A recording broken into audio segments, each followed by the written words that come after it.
చంద్రబాబు ప్రకాశం జిల్లా మార్కాపురంలో పర్యటించారు. అక్కడ నిర్వహించిన మహిళా దినోత్సవంలో పాల్గొన్నారు. స్వయం సహాయక బృందాలు ఏర్పాటు చేసిన స్టాళ్లను పరిశీలించారు. బృందాల్లోని మహిళలు తయారు చేసిన ఉత్పత్తులు వివరాలు అడిగి తెలుసుకున్నారు. అరటి వ్యర్థాలతో తయారు చేసిన టోపీని చంద్రబాబు ధరించి పోలీస్ శాఖ రూపొందించిన శక్తి యాప్ను ప్రారంభించారు. చేనేత రథాన్ని ప్రారంభించడంతో పాటు మహిళా ర్యాపిడో డ్రైవర్లను అభినందించారు. గుర్రపు డెక్క, అరటి కొబ్బరి వ్యర్థాలతో పీచు తయారీ ద్వారా ఆదాయం లభిస్తుందని సీఎం చంద్రబాబు తెలిసిస్తారు. దీనిపై దృష్టి పెట్టాలని సూచించారు. మహిళలు తయారు చేసిన ఉత్పత్తులకు నాణ్యత, బ్రాండింగ్ తీసుకురావాలన్నారు. భరోసా, ఒక ధైర్యం. శక్తి యాప్ ను గౌరవ రాష్ట్ర ముఖ్యమంత్రి వర్యులు వారి చేతుల మీదుగా ప్రారంభోత్సవం చేస్తున్నారు.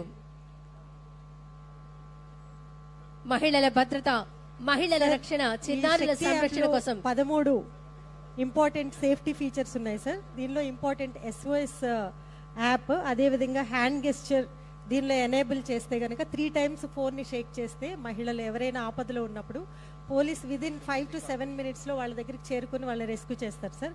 దీనిలో ఇంపార్టెంట్ ఫీచర్స్ డైల్ 112నే కాకుండా గివ్ ఏ కంప్లైంట్, అంటే పోలీస్ స్టేషన్కి వెళ్లకుండా మహిళలు ఈ కంప్లైంట్ ద్వారా వాళ్ళు ఆ బటన్ ప్రెస్ చేసిన వెంటనే ఇది టెంప్లెట్ ఓపెన్ అవుతుంది సార్. దీనిలో వాళ్ళ ఇన్ఫర్మేషన్ని వాళ్ళు ఫర్నిష్ చేసినట్టయితే పోలీస్ స్టేషన్కి వెళ్లకుండానే వాళ్ళు కంప్లైంట్ చేసేయచ్చు సార్. అలాగే మిస్సింగ్ చిల్డ్రన్ రిపోర్టింగ్ కూడా దీనిలో పెట్టడం జరిగింది సార్. పోలీస్ స్టేషన్కి వెళ్లకుండానే చిల్డ్రన్ మిస్ అయితే కనుక దీనిలో ఇన్ఫర్మేషన్ ఫర్నిష్ చేస్తే పోలీసే వారి దగ్గరకు వచ్చి కంప్లైంట్ తీసుకుంటారు సార్. అలాగే నైట్ షెల్టర్ అనేది ఒకటి దీనిలో పొందుపరిచాం సార్. నైట్ షెల్టర్ అనేది ఎక్కడ లేదు సార్, మన యాప్లోనే దీన్ని పొందుపరిచాము. ఎవరైనా ఆపదలో నైట్ టైం మహిళలు వెళ్ళడానికి ఇబ్బంది పడినప్పుడు, గమ్యస్థానం వాళ్ళు చేరుకోలేనప్పుడు 1 stop సెంటర్ ద్వారా ఇంటిగ్రేట్ చేశాం సార్. వాళ్ళు దగ్గరలో ఉన్నటువంటి గవర్నమెంట్ విమెన్ ఇన్స్టిట్యూషన్స్కి ఎక్కడైనా వాళ్ళు షెల్టర్ తీసుకొని నైట్ టైం ఉండొచ్చు సార్. అదేవిధంగా ఇంకొకటి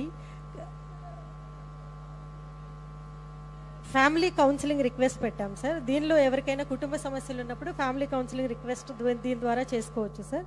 అలాగే ఇల్లీగల్ యాక్టివిటీస్, ఎక్కడైనా ఈవ్ టీజింగ్ కానీ పబ్లిక్ డ్రింకింగ్ కానీ వీటిలో సబ్జెక్ట్స్ సెలెక్ట్ చేసుకొని వాళ్ళు రిపోర్ట్ చేయొచ్చు సార్. ఇమ్మీడియట్గా పోలీస్ అక్కడికి వస్తారు. అలాగే సేఫ్ ట్రావెల్ అనేది ఇది AA ద్వారా ఎనేబుల్ చేయడం జరిగింది సార్. వీళ్ళు ట్రాక్ వాళ్ళు ఎక్కడికి వెళ్ళాలి డెస్టినేషన్ని దానిలో ఫీడ్ చేస్తే ఒకవేళ రూట్ కనుక వాళ్ళు డీవియేట్ అయితే సార్ ఇమ్మీడియట్గా కమాండ్ కంట్రోల్ సెంటర్ ద్వారా AI ద్వారా ఎనేబుల్ అయినటువంటి మెసేజెస్ వాళ్ళకి, విక్టిమ్కి, అదేవిధంగా పేరెంట్స్కి, ఎమర్జెన్సీ కాంటాక్ట్స్కి అందరికీ కూడా చేరిపోతుంది సార్. పోలీస్ ఇమ్మీడియట్గా రెస్క్యూ చేస్తారు. ఇంకొకటి ఇంపార్టెంట్ ఫీచర్ వాట్సాప్ గవర్నెన్స్ పెట్టాం సార్. దీనికి AP సిటిజన్ హెల్ప్ లైన్ని దీనికి కనెక్ట్ చేసాం సార్.